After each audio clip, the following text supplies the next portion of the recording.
এখন বাজে সকাল ৮টা। আর দেখেন রাস্তাঘাট একবারই ফাঁকা। ৮টা বাজে নাই, ৮টার থেকে একটু কম বাজে। আমি চলে যাচ্ছি মার্কেটে। সবাই কিন্তু ঘুমিয়ে আছে। রমজান মাসে সবাই 10টা 11টা পর্যন্ত ঘুমাই থাকে, ওই জন্য রাস্তাঘাট এবং বাড়িঘর একেবারেই ঠান্ডা। আর এই যে আমাদের মার্কেট, একটা দোকানও খুলে নাই, একটা দোকান ছাড়া একটা দোকানও খুলে নাই। তো আমি চলে আসছি। আমার পিছনে পিছনে এগুলো খুলতেছো কেন তুমি? সাথে খুলো না, তাকাও।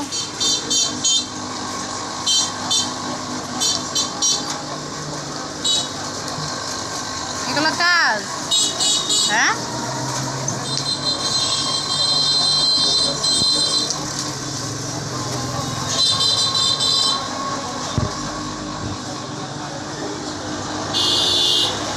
তো সে কাজ করতেছে, এগুলোই তার কাজ। দোকানে আসলে এটা খুলবো ওটা করবে, এখন বসে বসে টিপ বোতামগুলো খুলতেছে দাঁত দিয়ে। আমি জিজ্ঞাসা করতেছি কী করো, সে বলে কাজ করে।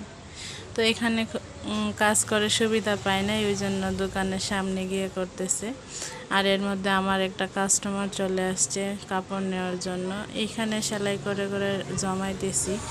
আসলে কারো উপর নির্ভরশীল হওয়াটা ঠিক না, নিজের কাজ নিজেই করে নেওয়া ভালো। এখানে কিন্তু অনেকগুলো কাজ জমে আছে। আর গত 2 দিন যাবৎ যা সেলাই করছি সবগুলো এখানে জমা আছে। তো একজনের উপর ডিপেন্ড করে আমি এগুলো জমায় রাখছি, নয়তো বা আমি আমার কাজগুলো সেলাই করার সাথে সাথেই হাতের কাজ করে ফেলি। তো ওই জন্য আবারও ওইগুলো আমার অনেক সময় লাগায়ে করতে হবে। অনেক আশা নিয়ে একজনকে কাজ শিখাইছিলাম, কোনো টাকা পয়সা না নিয়ে, যে সে হয়তো বা আমাকে একটু সাহায্য করবে, টুকটাক কাজ করবে।